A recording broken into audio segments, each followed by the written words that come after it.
रमेश बिदुड़ी जी उपस्थित हैं। आप जानते हैं जैसे लिखा भी हुआ है, ये पूरा जो सिस्टम है ये एलईडी सिस्टम, इसके साथ में माइक, माइक्रोफोन, कैमरा और ये सारा इस देवली गांव की इस पंचायत में हमेशा उपलब्ध रहेगा। सांसद जी ने अपने प्रयास से ये 4.5 लाख रुपए का सिस्टम है और यहाँ पे जिन कुर्सियों पे आप लोग बैठे हैं ये कुर्सियां भी यहाँ पे परमानेंट रूप से यहीं पे रहेंगी। तो इसके लिए हम सांसद जी का बहुत धन्यवाद और आभार प्रकट करते हैं कि उन्होंने देवली गांव की इस चौपाल में इस प्रकार की व्यवस्था सबसे पहले यहाँ दक्षिणी दिल्ली में देवली गांव में कराई है। और आज पहला कार्यक्रम भी यही देवली गांव में आके सुना है। हमारे बीच में दीवान जी, अपने रणधीर जी, बलबीर जी, महावीर जी, हमारे मंडल अध्यक्ष प्रीतम जी, भाई साहब कुलबीर जी और कृष्णा जी, हमारी महिला मोर्चे की मंडल अध्यक्ष प्रगति सक्सेना जी, मामद जी और पीछे वीरे भाई साहब बैठे हैं और बहुत सारे सतीश जी, रोहतास जी, हमारे बहुत पुराने भारतीय जनता पार्टी के कार्यकर्ता, गुप्ता मार्के जी और ये सभी लोग हमारे बीच में। बालकिशन आर्य जी कहाँ छुपे हो भाई साहब? बालकिशन आर्य आ जाओ। अब मैं निवेदन करूंगा सबसे पहले गांव की तरफ से, ये छोटा सा मैंने बताया, सांसद जी विस्तार से और भी हमारा मार्गदर्शन करेंगे। सबसे पहले एक छोटा सा स्वागत हम चौधरी दीवान जी से निवेदन करेंगे कि गांव की तरफ से और गांव के वरिष्ठ लोग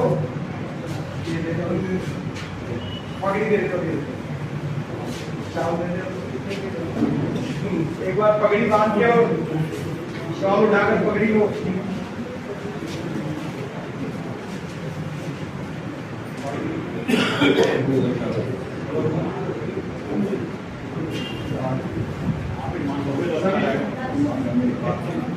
माननीय सांसद श्री रमेश बिदुड़ी जी का पगड़ी बांधकर सम्मान करते हुए देवली गांव के बुजुर्ग।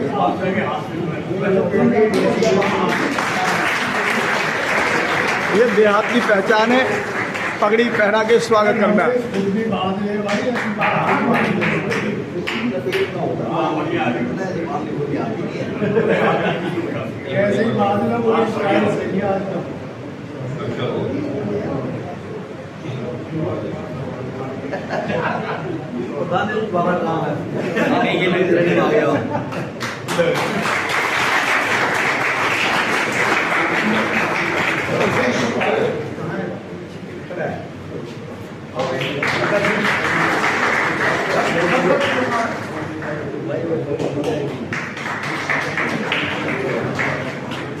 चलो आइए।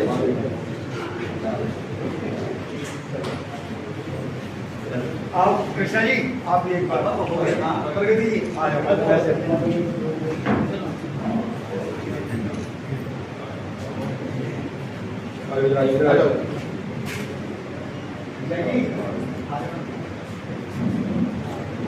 आपको आखिरी आओ आगे, ये हमारे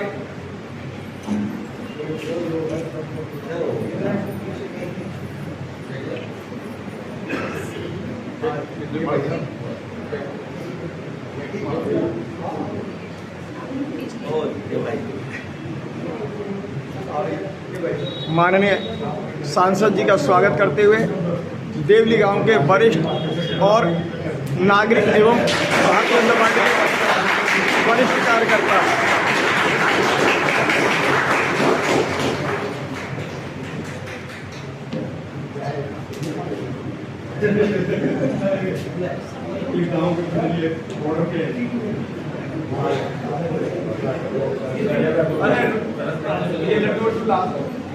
बाहर सब लोग ले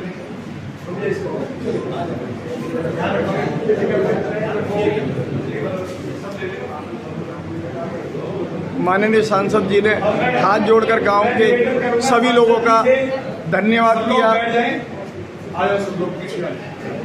मैं सांसद जी से निवेदन करूंगा कि वो हम लोगों का मार्गदर्शन करेगा। सांसद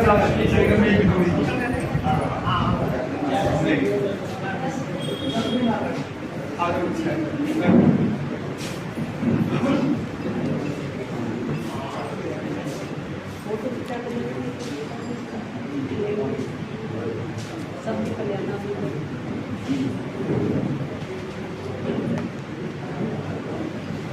हमारे पार्टी के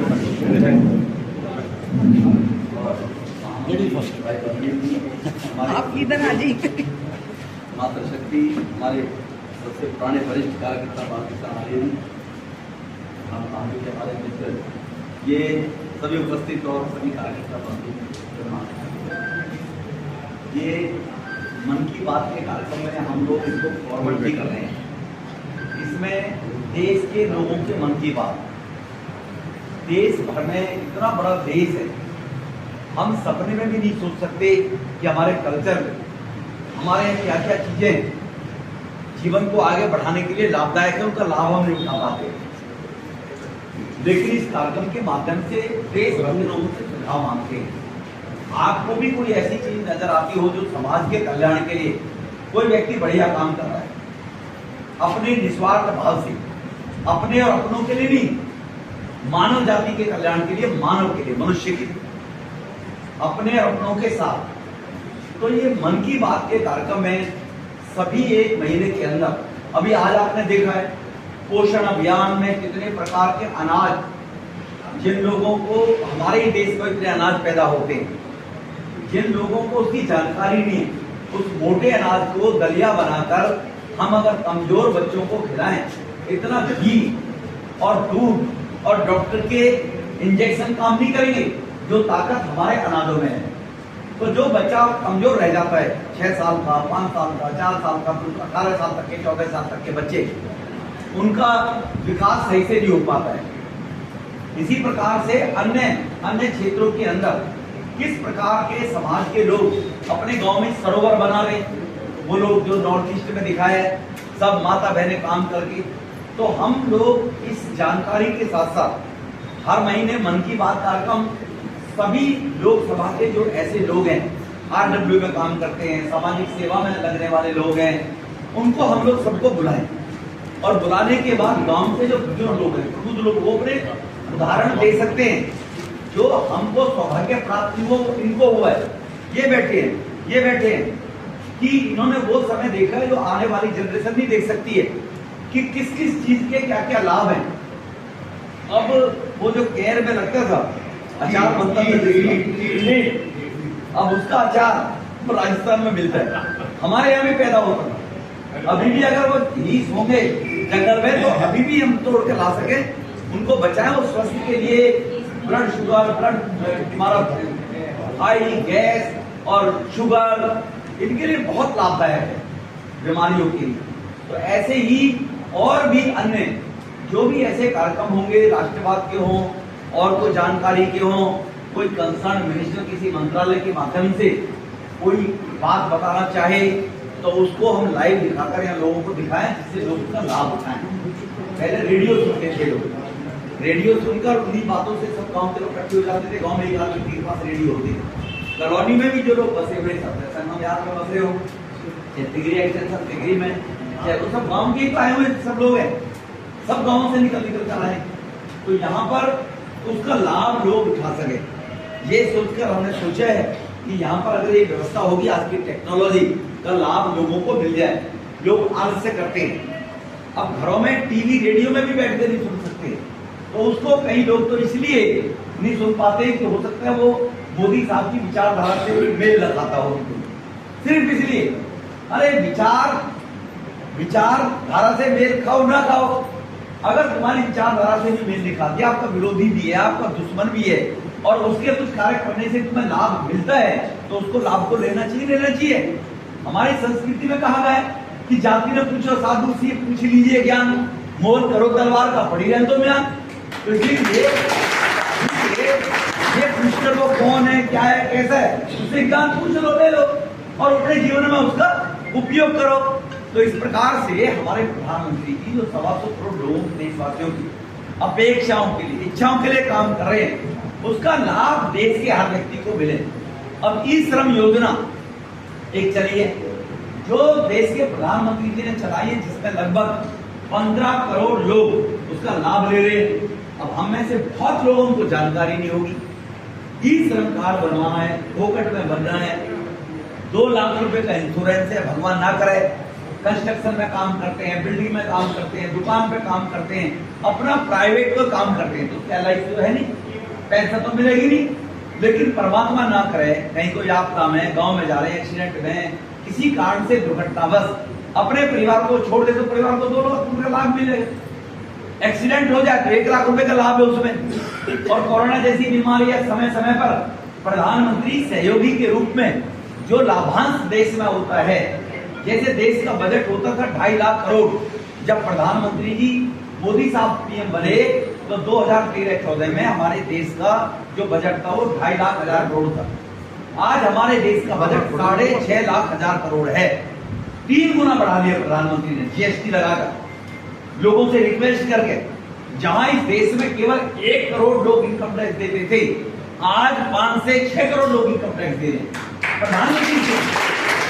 अब लोग इनकम टैक्स दे रहे हैं, सरकार में पैसा आ रहा है, बजट बढ़ रहा है। अब 6.5 लाख करोड़ का बजट बढ़ने से 9 करोड़ परिवार, 10 करोड़ किसान छोटे, 1 एकड़, आधा एकड़, उनको किसान सम्मान निधि में जुताई के लिए, बुआई के लिए, बीज के लिए, गांव में गरीब है, पैसे नहीं है, उधार में खेत जुतवाता था, डीजल पे जुतवाता था बेचारा, फसल ओढ़े पे लौटाएगा, खाद बढ़िया नहीं डाल पाता था, बीज अच्छा नहीं ला पाता था। अब 6,000 रुपए किसान सम्मान निधि में, वो पैसा जो भ्रष्टाचार में जाया करता था, बजट 6.5 लाख करोड़ होने के बाद आज किसानों को मिल रहा है। 10 करोड़ किसानों को हर साल 6,000 रुपए मिलते, उनके खाते में डालते प्रधानमंत्री।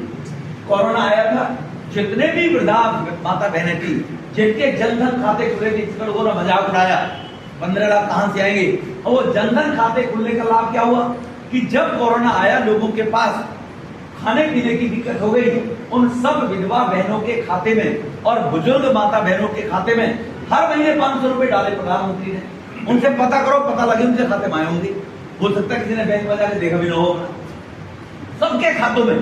पहले जो होता था कि दलाल रास्ते में पैसा खा जाते थे, अब वो पैसा सीधा वो खाता 47 करोड़ लोगों ने खाते खुलवाए थे, जनधन खाते 47 करोड़ हमारे देश के अंदर। पहले केवल 9 करोड़ लोगों के खाते थे 2014 से पहले देश में, कुल 9 करोड़। और प्रधानमंत्री मोदी ने जनधन खाते खुलवाकर 47 करोड़ नए खुलवा दिए। आज देश में 56 करोड़ लोगों के बैंक में खाते हैं, 9 करोड़ से 56 करोड़ लोगों के खाते हैं, उनका लाभ उनके खातों में पहुंचे। तो ये इससे जानकारी लेकर हम बैठेंगे, चर्चा करेंगे। बच्चे आत्महत्याएं कर रहे हैं, आज अकेले में रहते, डिप्रेशन में चले जाते, किसी से अपने प्रॉब्लम शेयर नहीं करते, साझा नहीं करते।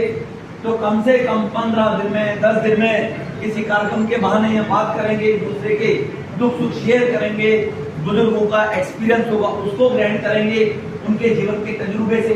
अब हमारे पास जो ज्ञान है वो साधु संतों के पास बनाते थे, उनके पास बैठ जाते थे, वो किस्से सुनाते थे। उन्हीं के किस्से के ज्ञान दुनिया में सबसे बड़ा फार्मूला है जीवन जीने का। सबसे बड़ा ज्ञान उन बुजुर्गों के पास, उनका तजुर्बा है 70 साल का। 60 साल जीवन में क्या क्या पापड़ बेल के वो कैसे कैसे आगे बढ़े, कौन आदमी का आचार विचार बढ़िया है, कौन आदमी का खान पान बढ़िया है, कौन आदमी समाज के उत्थान में काम करता था, उसका काम करने की शैली ये थी। ये अपने तजुर्बे से उन्होंने देखा है, तो उनके वो एक्सपीरियंस को शेयर करते बताते बुजुर्ग जब चर्चा करते, अरे वो फलाना बुजुर्ग देखो ऐसा था, अरे गरीबों की समस्या बढ़ी, अरे वो बड़ा नालायक था जी, तो ऐसा उसकी सिस्टम के नालायक आदमी से बच के रहे। अरे वो ऐसा था, ये भी ऐसी हरकत कर रहा है, जो ताऊ बताया करते थे वो ऐसी हरकत करता था, तो उनका नुकसान ही करता था। तो इससे बच्चे आदमी तो क्या लोगों के झांसे में ना है। आज हमारी माता बहनें पर छोटी छोटी बच्चियां, टीनेजर 14 साल 15 साल, ये सोशल मीडिया बहकावे में आ जाती है। लोग नाम बदल लेते हैं, नाम इसलम यार में एक कोई लड़का था मुसलमान था, नाम बदल के हिंदू करके बच्ची से बातचीत करता था, बाद में उसको पता लगा ये तो मुसलमान, उसने फोन काट दिया, उससे बात करना बंद कर दिया। बात करना बंद कर दिया उससे, वो तो पैसा ले जाते हैं लाख लाख 2-2 लाख रुपया कि धर्म परिवर्तन करना है तुमने, और उनको तो पैसे दिए जाते। गोली मार उस लड़की को समझ गया, परसों की बात है, कैमरी से पढ़ती थी, है जी, कैमरी स्कूल में पढ़ती थी। हाँ, कैमरी स्कूल में पढ़ती थी, गोली मारती थी। तो जब जैसे उसको पता लगा, तो ये जो ज्ञान, ये जानकारी, ये कहां से मिलेगी? जब हम कमरों में फेसबुक पर बंद होकर बैठेंगे तो जानकारी नहीं मिलेगी। जब हम इस प्रकार की चौपालें बनती थी, जगह बनती थी, बैठते थे, चर्चा करते थे, एक दूसरे के ज्ञान और बातों को शेयर करते थे, उनसे जानकारी मिलती। तो इसलिए भाई बलबीर जी और हमारे मंडलाध्यक्ष जी इन सबके आग्रह के अनुसार यहाँ पेट्रोलियम कमेटी में चेयरमैन है और पेट्रोलियम कमेटी में आईजीएल जो गैस सप्लाई करने वाली कंपनी है उसके CSR फंड से हमने सोचा चलो एक लगवा देते हैं, जब गांव के लोगों को उसका लाभ मिलेगा। अब देखो इतना अगर ये स्क्रीन ना होती, ये प्रयास नहीं करते, सूचना नहीं देते, तो इतने लोग कहाँ आके सुन देते मन की बात। नहीं सुनते ना तो भाई मॉर्निंग में पढ़े रहते नहीं, फेसबुक देख रहते, यही करते रहते। तो आप सबको बहुत बहुत शुभकामनाएं। और ये अब छोटा मोटा फंक्शन होगा, कुछ भी होगा, किसी गरीब के घर में कोई बच्चे का जन्मदिन है, सगाई है, लगन है, बेटी रोकने वाले आ रहे हैं, तो टेंट वाले को भी ना देने पड़ेंगे।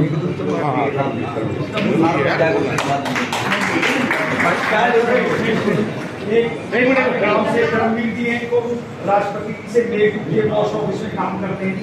मेघदूत अवार्ड करमवीर जी आइए, इसको एक चुनरी पहना के दी माता की।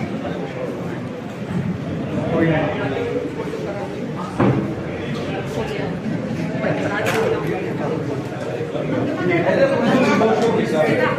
काम कर रहा है, रिटायर होने वाले जिनको अवार्ड मिला है,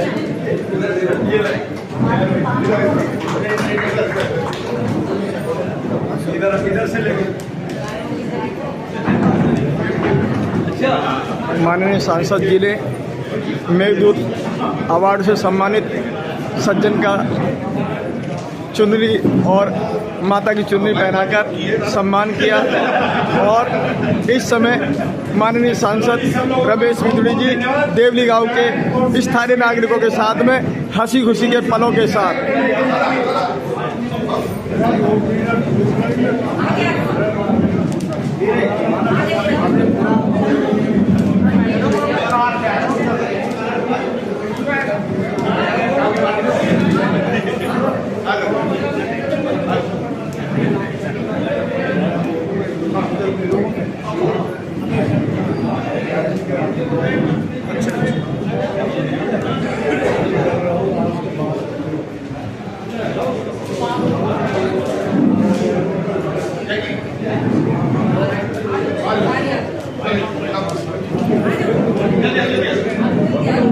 आपका हो गया।